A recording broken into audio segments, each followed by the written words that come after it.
Oke, baik, terima kasih kepada Bapak Ibu Gembala memberi saya kesempatan untuk berbagi pada hari ini. Terima kasih, Tuhan sungguh baik. Kalau kita mendengar kata senior, ada orang menyebut usia emas, ya, orang tua, apa saja nggak boleh. Apalagi di senior in Christ ini ada angka umur ya, 55 ke atas. Oke, terserahlah mau usia berapa saja. Karena kita akan mengakui fakta ini. Tidak ada orang yang kuat terus sehat terus juga. Betul? Mengalami kelemahan fisik, usia bertambah itu wajar, nggak usah ditakuti. Tuhan pasti tetap menolong kita semua. Kesaksian Pak Anton ini luar biasa. Nah, saya nggak tahu para istri belajar nggak dari istri Pak Anton ini. Sabarnya luar biasa. Itu sungguh-sungguh hal yang luar biasa. Kita harus mengakui makhluk paling sombong itu laki-laki. Enggak jamin. Laki-laki ini paling sombong. Betul? Maka itu saya dengar kesan dari luar biasa. Betul itu. Anton semua kita laki-laki kayak begitu. Enggak sakit. Padahal saya nabrak sih nggak sadar. Nah, maka itu perlu istri yang bisa menolong, puji Tuhan. Amin. Ya, baik. Nah, mendengar kata senior, mendengar kata usia emas, mendengar kata orang tua atau lansia semuanya, kita harus mengakui fakta ini. Nggak bisa kita pertahankan. Percayalah, nggak usah cari obat-obat yang macam-macam, nggak usah. Obatnya cuma satu, jaga hati ini. Betul kan? Makin banyak konsumsi obat, makin banyak kerusakan di organ dalam kita. Betul? Hati-hati. Maka itu kalau ada di antara kita yang senior ini, usia emas ini, obat. Hari-hari ini kalau saya melihat orang makan obat itu kayak makan kacang. Betul nggak? Di genggaman tangan ada warna hijau, merah, kuning, biru, apa lagi. Stop, saudara. Ternyata makin banyak obat yang punya apotek, saya minta maaf. Makin banyak konsumsi obat, makin gak sehat fisik. Untuk satu bagian tubuh itu bagus, tapi organ yang lain kan kena. Terus gimana obat yang benar? Ya udah kita lihat firman aja. Ayo kita lihat Amsal 17 ayat 22. Terkenal sekali firman ini. Apa bunyinya? Hati yang gembira adalah obat yang manjur, tapi semangat yang patah memberikan tolak. Maka itu orang gila jarang sakit. Betul nggak? Orang gila itu jarang sakit. Nggak mikir apa-apa, hatinya gembira terus. Ya bukan berarti kita gila dulu baru sehat, enggak ya, bukan begitu. Tapi itu betul. Hati yang gembira itu adalah obat, saudara. Percaya itu. Udah. Jadi tolong kurangi konsumsi obat. Maaf para dokter, bukan saya ngajari pasien saudara ngelawan saudara, tidak. Tapi itu nggak baik, betul dong. Ya, kalau bisa kembali ke ramuan, tapi itu pun harus hati-hati. Jangan yang sudah diolah, karena bisa-bisa pakai campuran yang lain. Hidup ini dijaga. Hal yang penting, kita buka Yohanes 7 ayat 23.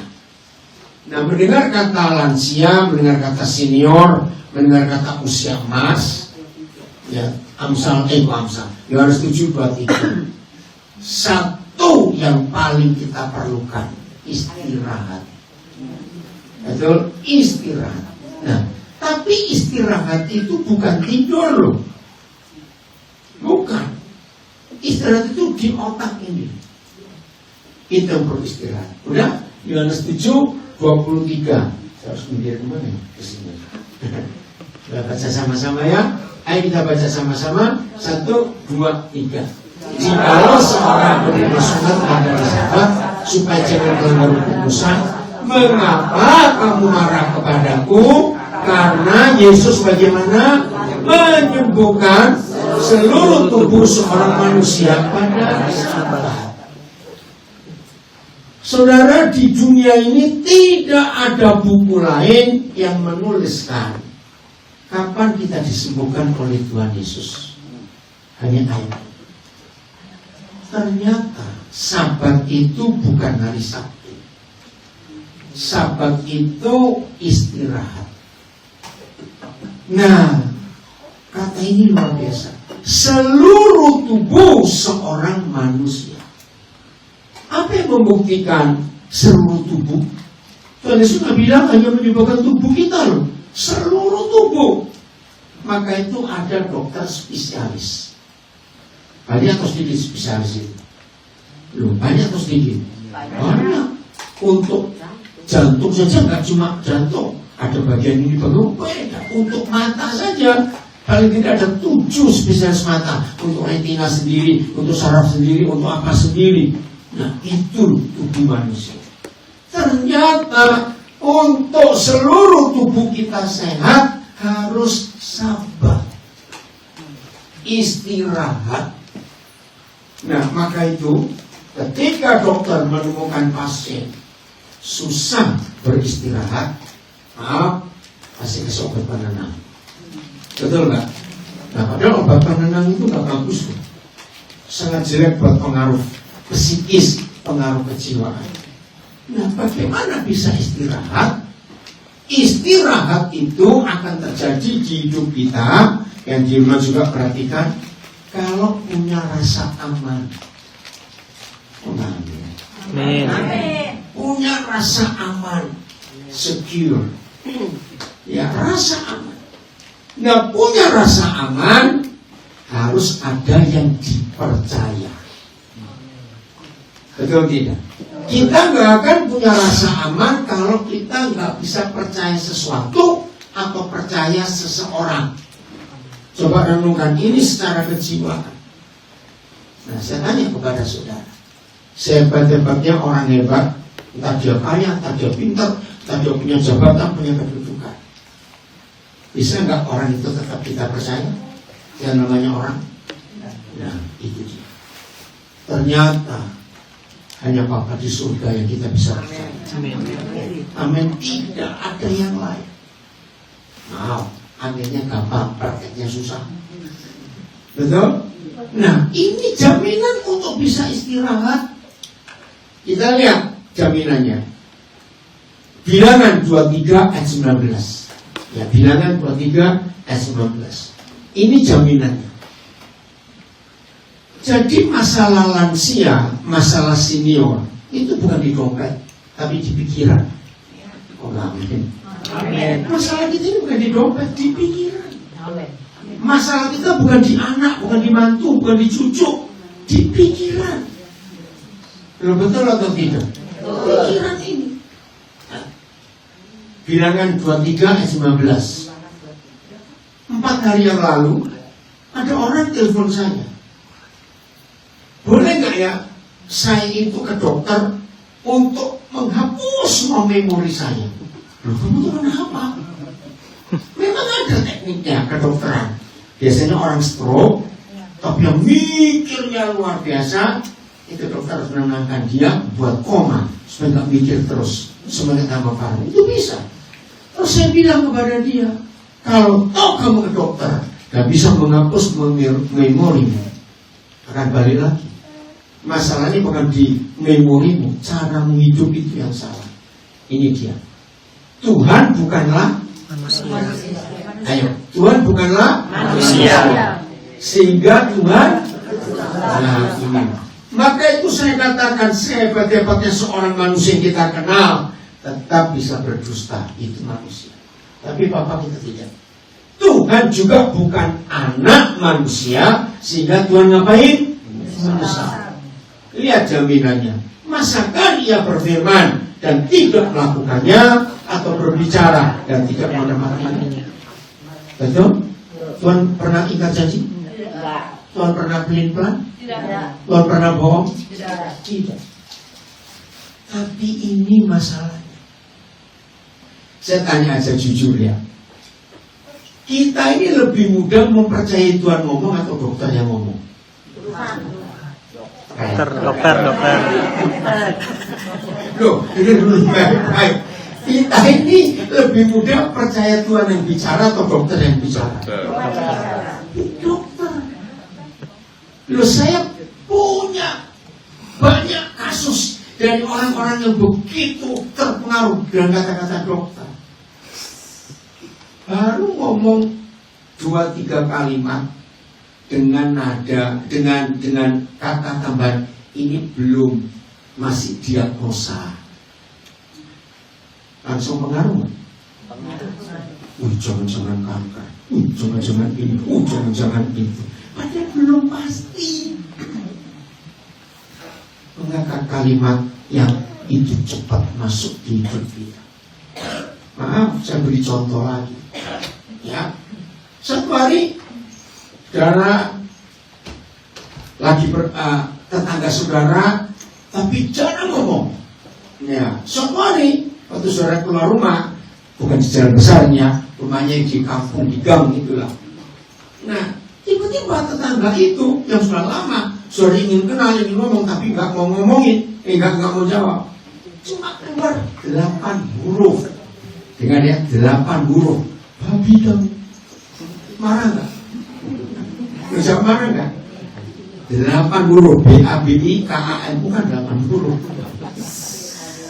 Saya tanya, 8 huruf itu berpengaruh besar nggak di hidup? Betul? Saya bukan babi. Ngerti nggak? Bukan babi. Babi beneran kita ngomongin babi. Marah nggak? Enggak, marah gimana babi enggak? Ngerti nggak contoh ini? Yang babi beneran saya nggak tersinggung, kenapa bukan babi kok tersinggung? Lo ngerti nggak contoh ini? Tuhan Yesus kalau bicara kepada kita berapa ribu kata, berapa puluh ribu kalimat, betul atau tidak? Kenapa yang cuma 8 huruf saja bisa mempengaruhi hidup kita begitu luar biasa? Kenapa Tuhan ngomong susah sekali kita percaya? Yang jujur nggak saudara? Ini logika. Jadi masalah senior, masalah orang seumuran kita ini cuma di pikiran ini. Bukan di dompet, bukan di rumah, bukan di anak, bukan pikiran ini. Sebab kita masukkan perkataan yang salah di hidup kita. Saya sudah mengajar kepada banyak orang dengan kalimat ini. Ya, jangan tersinggung ya, jangan tersinggung. Saya cuma ngomong. Jujur, mana lebih mudah dihafal? Firman atau firman mama mertua? Bisa tanya kok tertawa, mana lebih mudah dihafal? Ayo jujur. Nah, kenapa firman mama mertua langsung nyantok? Padahal mama mertua ngomong cuma pendek saja. Saya percaya hampir semua orang yang sangat terpengaruh dengan kata-kata orang, apalagi kata-kata mama mertua. Aduh, mama mertua ngomong 30 tahun yang lalu, masih ingat gak sampai tadi? Ya padahal mama mertua sudah meninggal 20 tahun yang lalu. Kenapa? Karena tidak direnungkan. Oke, Yosua 1 ayat 9. Kita lihat sekarang, ini loh. Jadi firman siapa, kata-kata siapa yang masuk ke hidup kita, itu sangat menentukan kita akan jadi siapa. Yosua 1 ayat 9. Oh, bukan 19 ya. Yosua 1 ayat 9. Nggak keluar. Kalian bisa bantuin nggak? Yosua 1 ayat 9. Tunggu dulu. Nambah terus. Sabar. Ya.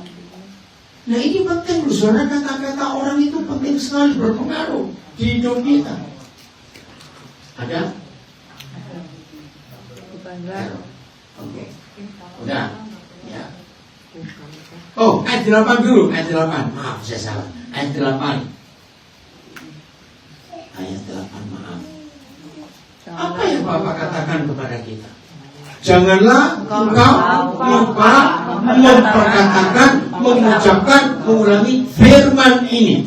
Tetapi suruh apa? Renungkanlah beberapa kali sehari, siang dan malam, supaya kita bagaimana bertindak hati-hati sesuai dengan segala yang tertulis di dalamnya. Sebab dengan demikian, dengan memperkatakan firman, dengan merenungkan firman siang dan malam, perjalanan kita akan berhasil dan kita akan beruntung.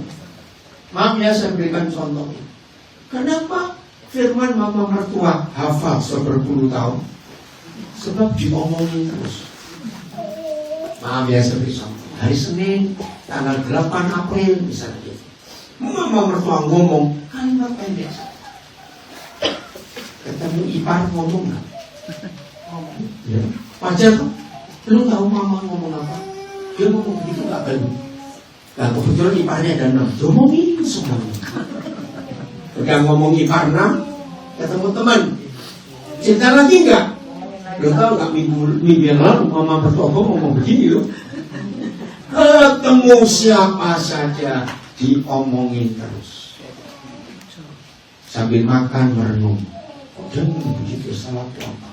Sambil mandi merenung. Dia ngomong begitu. Tuh, pernah nggak ngalami seperti itu? Pura-pura. Betul? Ya.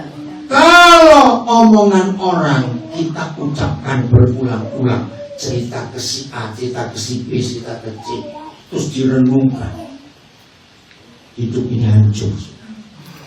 Tapi kalau kita merenungkan firman siang dan malam dan mengulang-ulang, ketemu orang cerita, aduh Tuhan itu luar biasa, wih firmannya begitu. Ini terjadi di hidup. Jadi yang membuat kita nggak bisa istirahat masuk sampai karena terlalu banyak memori kita simpan, kata orang, kata si A, kata si B, kata dokter, kata tetangga. Coba jujur, iya tapi dan itu tiap hari kita itu pasti dengar orang ngomong. Wih, ini kalau otak kita dioperasi di memori isinya apa saja? Sampah semuanya. Dan ini membuat hidup tidak sehat. Saya ngomong ya sekarang, rajin-rajinlah ke dokter, konsumsi obat sebanyak-banyaknya. Tapi kalau pikiran kita nggak benar, sehat juga nggak orang itu? Mengerikan. Dan makin banyak kita menyimpan, makin gak sehat hidup. Tapi terpujilah Tuhan kalau yang kita simpan itu firman. Amin. Pasti hidup ini sehat. Amin. Oke, saya mau beri bukti lagi. Satu kalimat yang diucapkan seseorang dan itu menusuk hati kita, jadi perenungan kita. Nah ini rusaknya itu. Satu kalimat dari satu orang ngomong dan itu melukai hati kita, yakin membuat gak bisa tidur. Diulang-ulang oleh setan kata-kata itu. Saudara, kiranya Roh Kudus menolong kita semua, gak ada yang bodoh lagi mulai hari ini. Amin. Yang kita harus ulang-ulang untuk kita katakan itu firman. Bukan yang lain. Firman. Terus ulang-ulang. Hidup ini pasti sehat. Jadi kalau nggak bisa tidur, jangan cari obat tidur. Malah rusak hidup ini. Amin. Buang semua kata-kata sampah. Masukkan firman. Maaf, saya cerita. Anak-anak lahir, kita jaga, kita sekolahkan, kita pelihara jadi besar. Wajar nggak doanya papa mama kapan mereka menikah? Betul? Tuhan jawab, akhirnya anak-anak kita menikah. Masalah selesai? Mantu-mantu muncul. Loh iya tapi. Halo, ini mantu-mantu. Oh iya dah, ini cucu saya pas hari ini ulang tahun dia datang mendoakan. Saudara dengerin. Akhirnya kotor, jadi rusak pikiran ini. Betul tidak? Bagaimana? Jangan juga keluar, tidak apa-apa sih. Cuma dengar firman. Apa-apa, saya nggak pernah terganggu anak kecil. Kenapa saya nggak pernah terganggu kalau ngajar anak kecil ribut? Karena dulu kita juga seperti mereka, cuma lupa. Loh, betul nggak? Dulu kita gitu nggak? Semua kita pasti. Aku nggak baru belajar ngomong. Ya ada, ikut siapa kamu? Ya, saya lanjut. Jadi apa yang masuk ke pikiran kita itu setan bisa ulang-ulang. Saya tanya, dengarin. Kalimat pendek yang pertama masuk, tapi sebulan kita renungkan terus, kalimatnya jadi lebih panjang. Ngeri loh, saudara. Pagi-pagi dengar kucing hilang, sore jadi harimau yang hilang. Karena orang ngomong. Loh kok kucing jadi harimau nih bagaimana? Nah itu nggak apa-apa, biarin mau ikut tante ya, nggak apa-apa. Loh, ngerti nggak fakta ini, saudara? Karena ini masalah terbesar buat kita lansia. Banyak yang masuk ke pikiran ini kayak ada. Sehingga sampah-sampah numpuk di hidup kita. Nah, berarti makin tua usia kita, tabungannya makin banyak. Bukan begitu? Bukan begitu? Loh, betul? Makin tua usia kita, tabungan memori ini makin banyak. Saya ber-70, saudara. Saya kelahiran tahun 50-an. Berarti bisa nggak orang ingat kejadian tahun 60, tahun 70, tahun 80 masih ingat semua? Bisa nggak?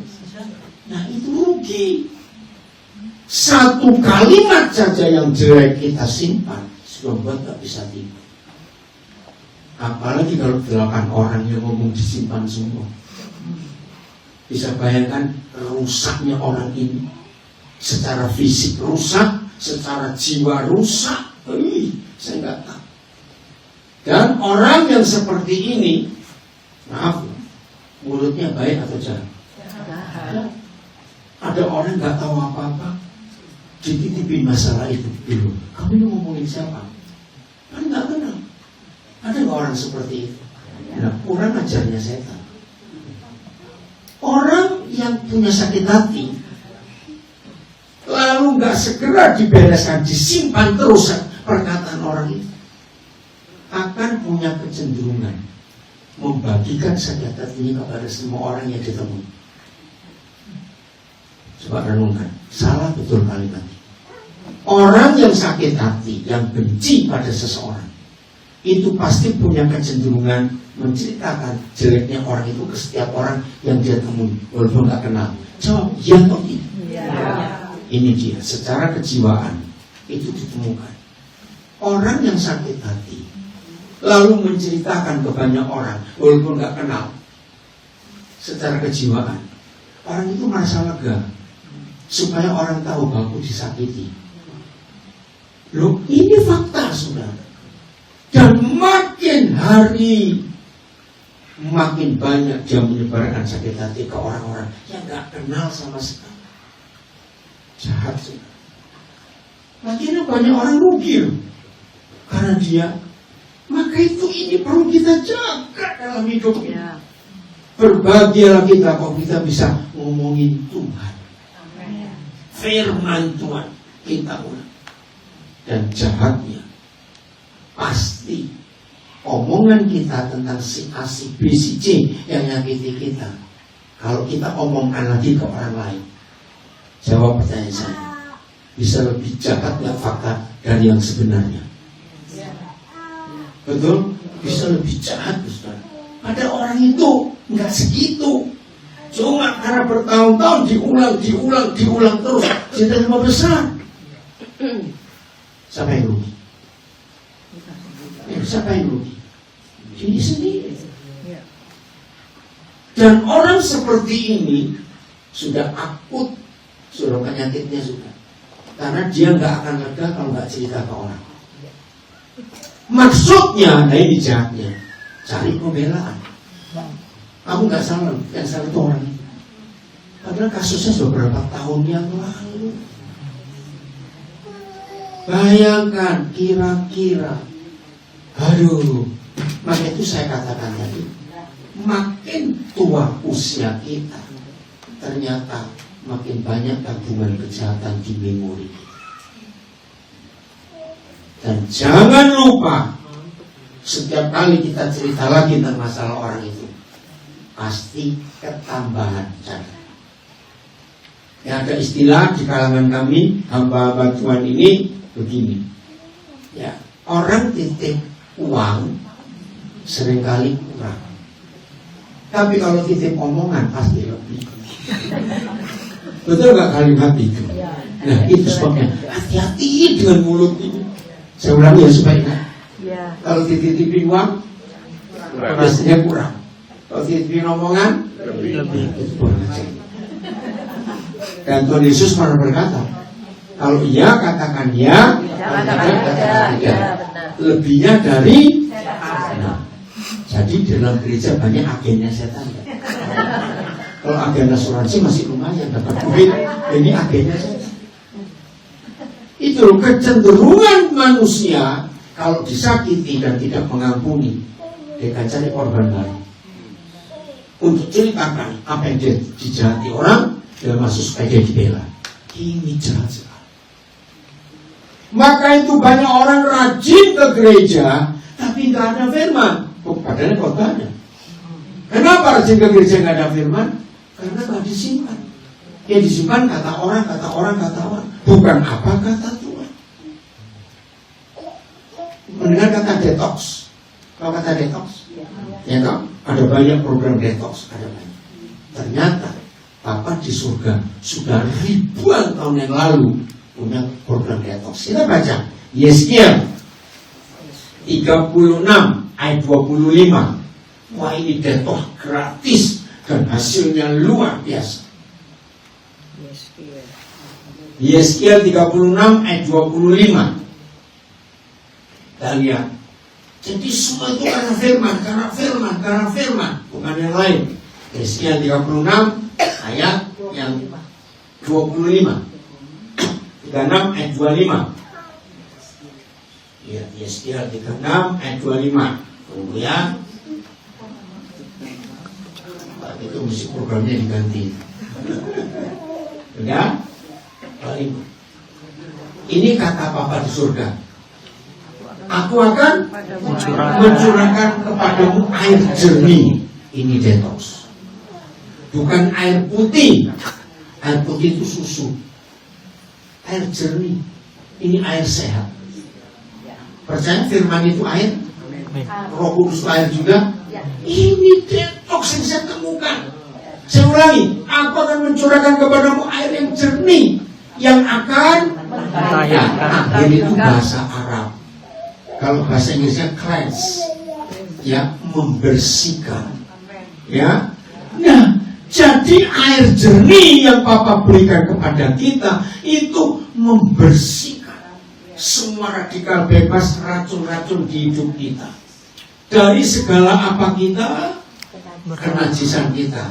Itu makanan, minuman yang gak sehat, udara yang kotor, ya, radikal bebas.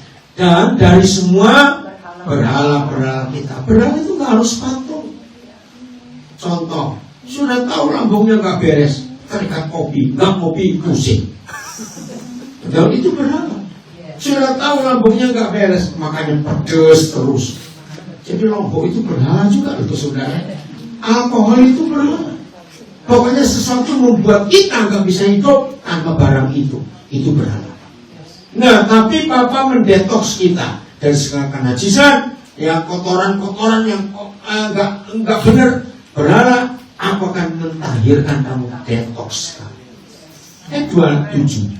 Dengan cara apa? Lihat ayat 27. Aduh, macet lagi. 27. Ayo. 26 kok 27. Maaf, 26. Kan di bawahnya aja. Saya salah ngomong. Nggak bisa. Bisa. Random ya?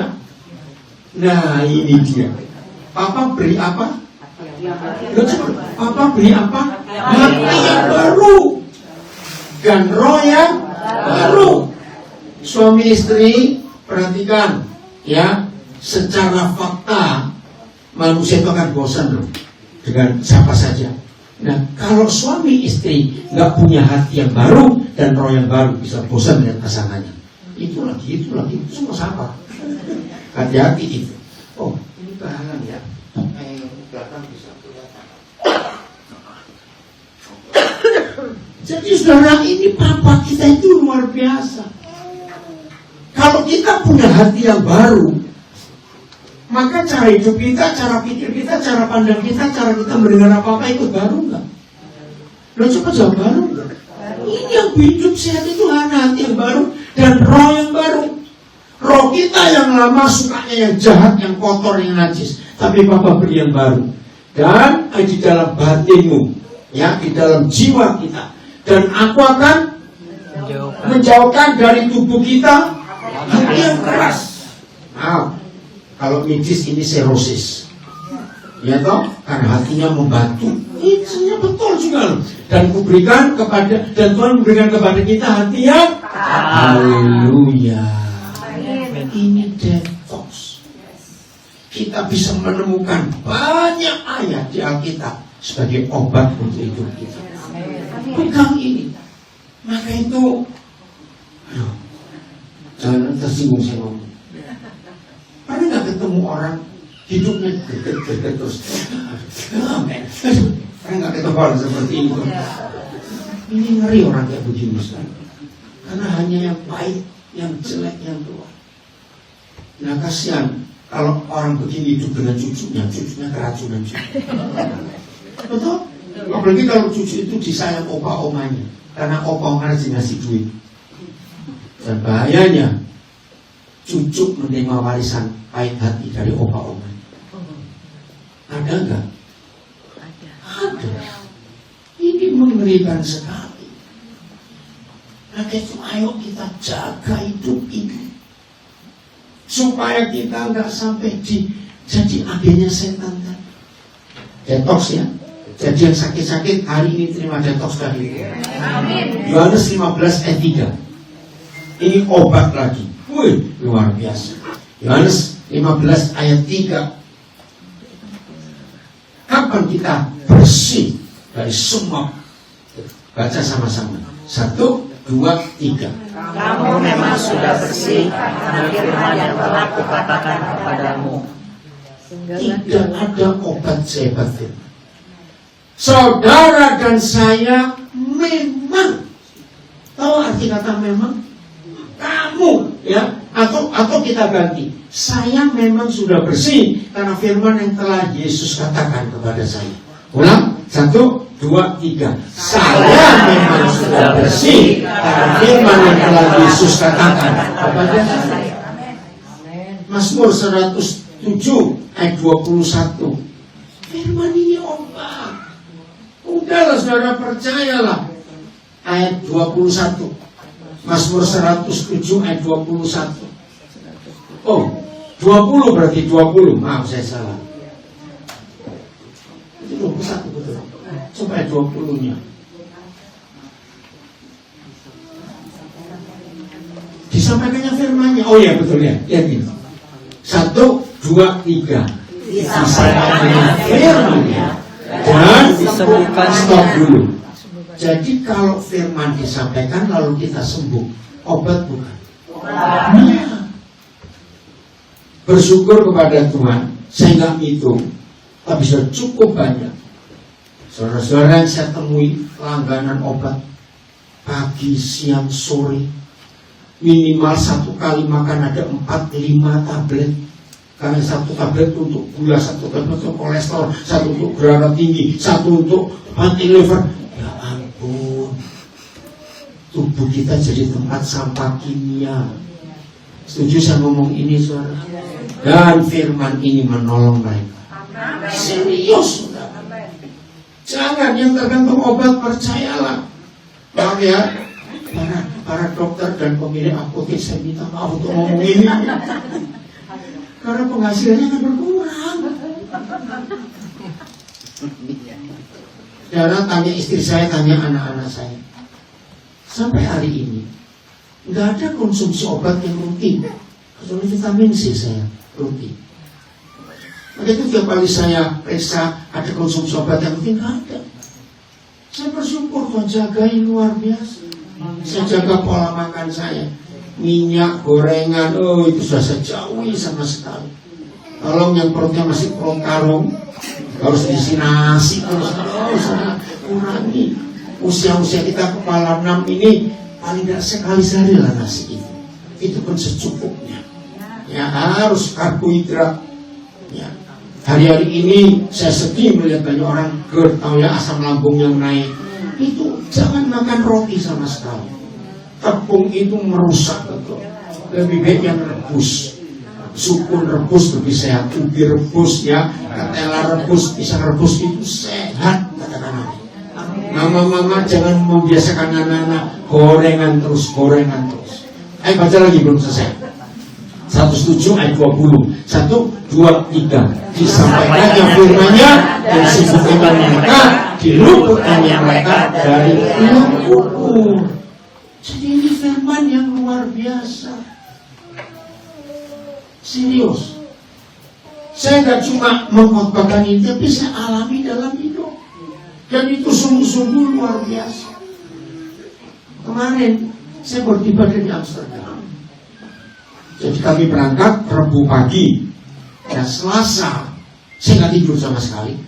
Karena apa? Pulang dari pelayanan masih ada orang ngajak ketemu sampai jam 1. Nah padahal jam 6 kami berangkat ke airport. Jadi saya nggak sempat tidur.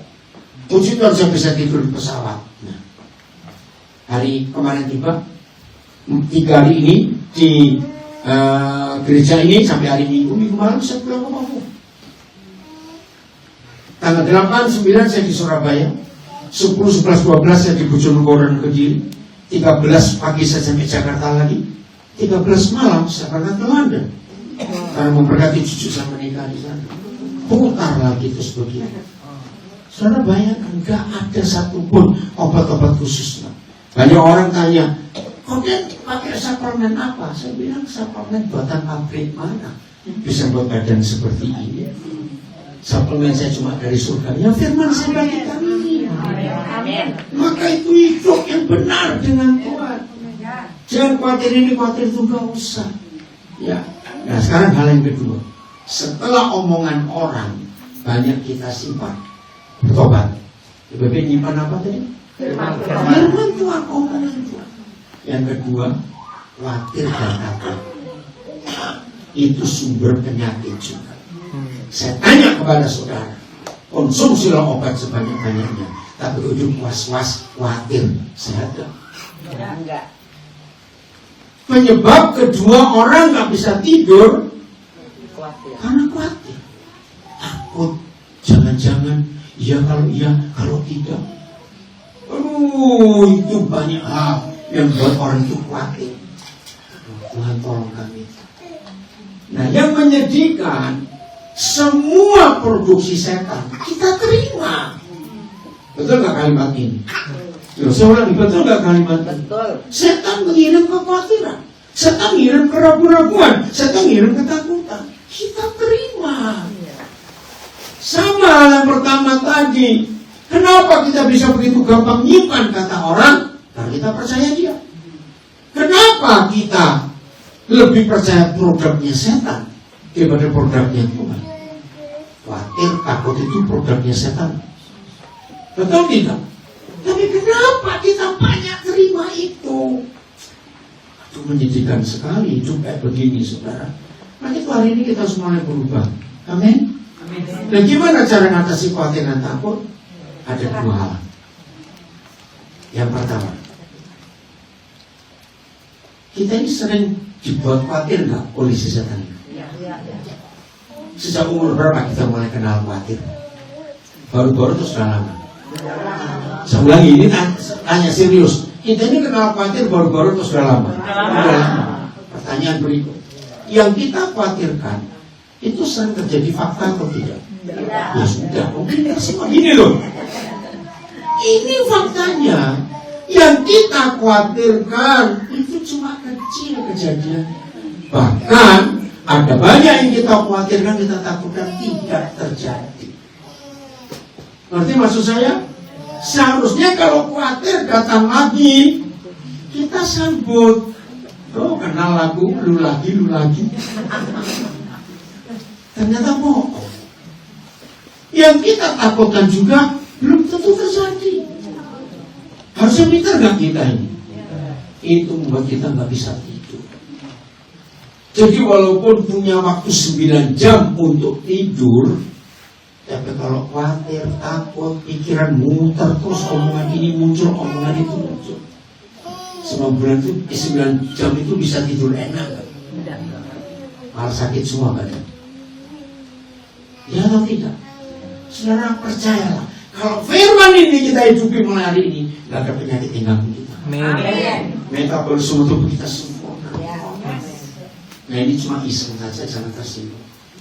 Orang yang mata duitan, artinya orang yang doyan duit, pokoknya uang, dikit uang. Saya beri saran, orang seperti itu gak usah punya alat tensi darah di rumah, cek saldonya saja. Lu serius? Orang yang mata duitan itu kalau cek saldo tinggi, tekanan darah turun. Tapi cek saldo kurang, tekanan darah naik.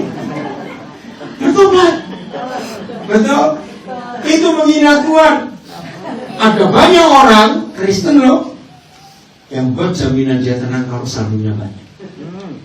Begitu saya cek saldo, puji Tuhan, puji Tuhan, puji uang, puji Tuhan. Karena uang, jujur, akan merusak kesehatan kita. Uang. Maaf, saya kembali lagi. Orang gila itu butuh duit nggak? Ya sudah, orang itu sehat. Aneh loh, aneh mereka. Nah, maka itu, ayo kita berubah mulai hari ini. Jadi yang pertama, karena nyimpan kata orang. Kedua, kita sakit-sakitan karena khawatir takut. Yang ketiga, tidak mengampuni. Aduh, itu sumber penyakit, nggak ngampuni itu. Ayo jujur jawab. Kalau kita hidup nggak benar seperti ini, makin tua usia kita, tabungan benci makin banyak, makin dikit. Karena tabungan uang banyak di tabungan. Ini fakta loh saudara.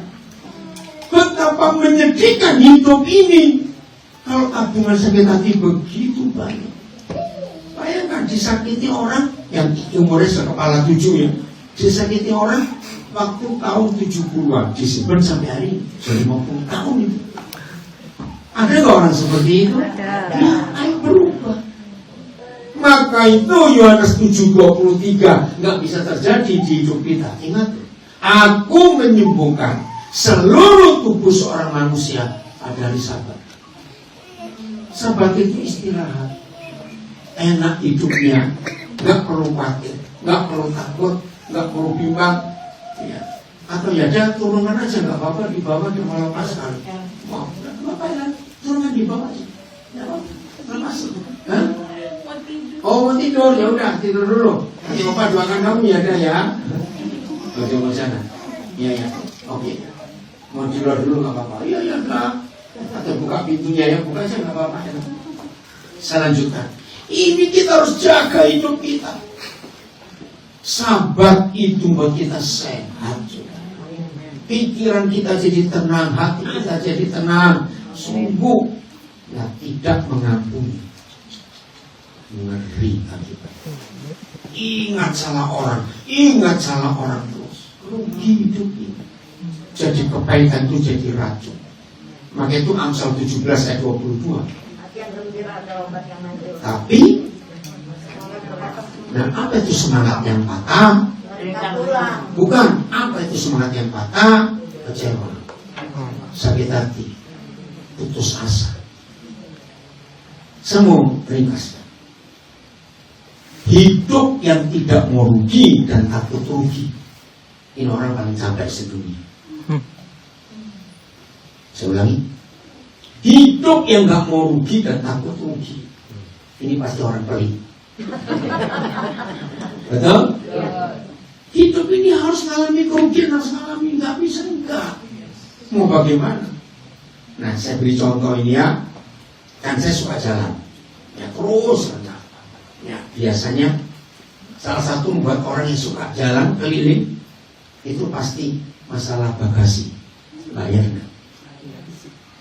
Lihat atau tidak? Nah, saya tuh ngajari banyak orang.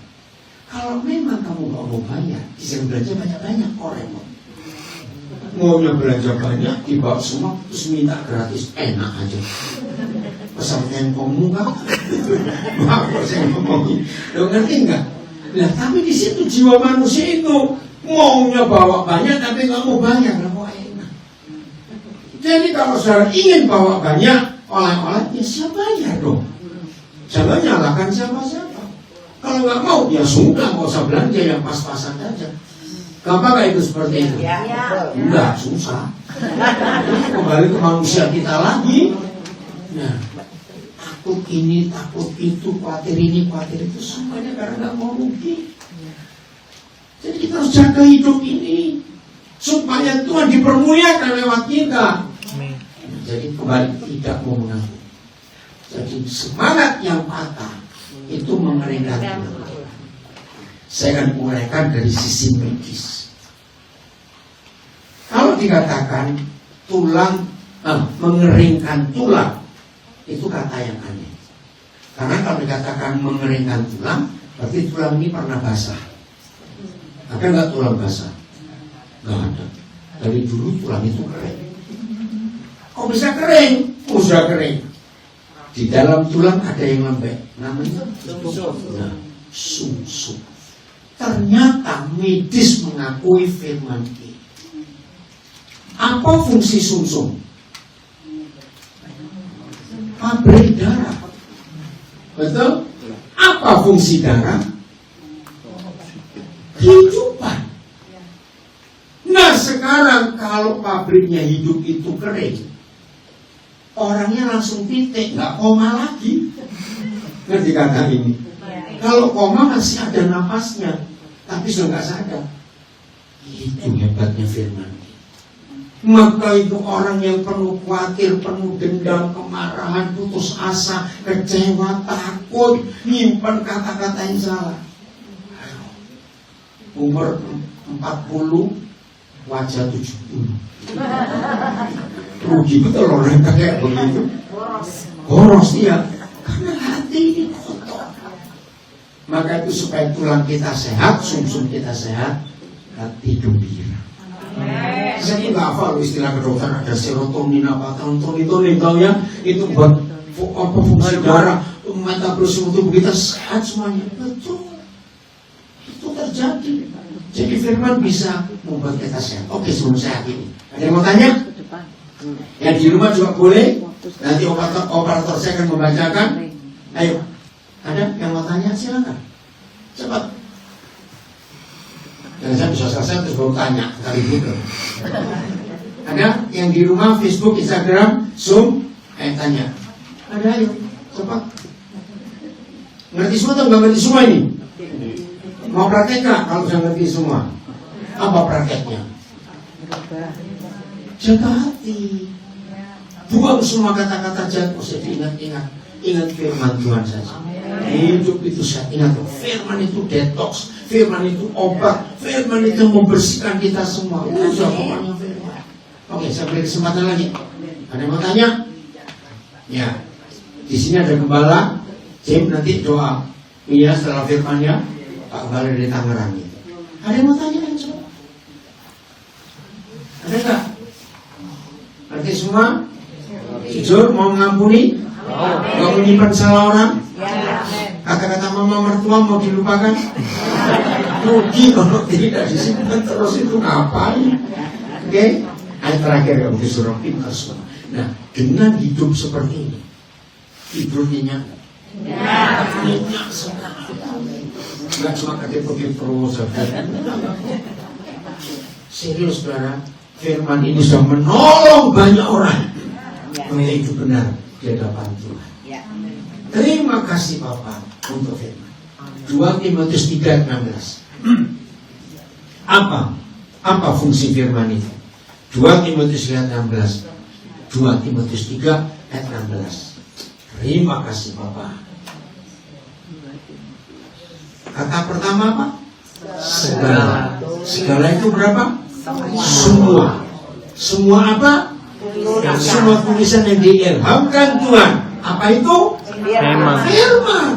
Semua firman. Terima kasih Bapak, firman. Cintai firman mulai hari ini. Sama seperti yang mencintai kata-kata orang, kita ubah. Cintai kata-kata Tuhan. Segala firman yang diilhamkan Tuhan memang bermanfaat. Satu untuk mengajar supaya tidak kurang ajar. Kedua untuk menyatakan kesalahan. Nah ini kurang ajarnya manusia. Coba jujur jawab pertanyaan saya. Kita ini lebih mudah melihat salah diri sendiri atau lebih mudah melihat salah orang lain? Nah, itu kita manusia kurang ajar. Karena seringkali kita susah melihat salah diri sendiri, maka firman akan menyatakan bahwa aku salah. Ini fakta. Yang ketiga untuk memperbaiki kelakuan. Kelakuan kita baik atau tidak? Tidak. Nggak ada yang baik kelakuan kita. Dari mata kurang ajar, telinga salah dengar, mulut salah ngomong. Jadi benar namanya manusia ini. Iya atau tidak? Salah sangka, salah dengar, salah bicara. Saya ini paling greget. Ini saya ngomong bagian ini dulu. Ternyata ada satu masalah saja yang Tuhan pun nggak bisa menyelesaikan. Kasih kaget. Padahal semua orang berkata Tuhan tuh bisa menyelesaikan segala masalah. Enggak, saya buktikan. Kalau ada di antara kita bermasalah karena salah dengar dan salah ngomong. Pernah dengar kasus itu? Pernah ngalami? Loh saya tanya, pernah ngalami? Yang disalahkan ngomong mau ngakui kalau dia salah? Enggak. Yang dituduh salah dengar mau ngakui kalau dia salah dengar? Enggak. Itu jadi apa? Nah itu masalahnya. Akhirnya Tuhan pun gak bisa menyelesaikan. Karena itu mau bela yang namanya salah kok. Maka itu hati-hati. Kalau sampai terjadi di antara kita salah dengar, salah ngomong, cukup lakukan. Ampuni, selesai.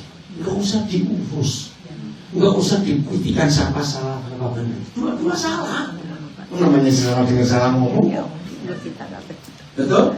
Banyak gereja rusak gara-gara kasus ini. Yang satu ngomong begitu, aku gak pernah salah ngomong. Aduh, yang disalahkan salah dengar, aku belum buket tahu. Betul nggak? Ribut nggak cuma gara-gara salah ngomong, salah dengar. Ayo jujur, suami istri bisa terjadi salah ngomong, salah dengar. Ini dekatan, sebelah aja. Nah itu harusnya. Kenapa? Loh ini fakta. Maka itu kelakuan kita bisa diperbaiki. Yang keempat, untuk mendidik orang dalam kebenaran. Maka itu mulai hari ini saudara, firman, pokoknya firman apa saja. Percaya hidup bisa sehat, tidur kita nyenyak, betul, nggak perlu makan obat banyak-banyak lagi. Seharusnya yang terikat obat-obatan itu berhenti. Kasihan ginjalmu, kasihan lambungmu, kasihan pankreas, enak semua. Untuk bahan kimia semua yang masuk. Tapi ada orang yang psikis. Pokoknya begitu obatku langsung sehat. Ada nggak? Biasa orang tua seperti ini. Akhirnya sama dokter bilang ini kasih vitamin saja, minum obat bagus juga. Padahal nggak ada pengaruh apa-apa. Ayo kita berikan. Musik. Siapa? Ujian apa? Firman ya. Ayo kita. Menyanyi lagu apa? Semua berubah ya malam ini. Pak Pendeta Jimmy berdoa untuk kita semua.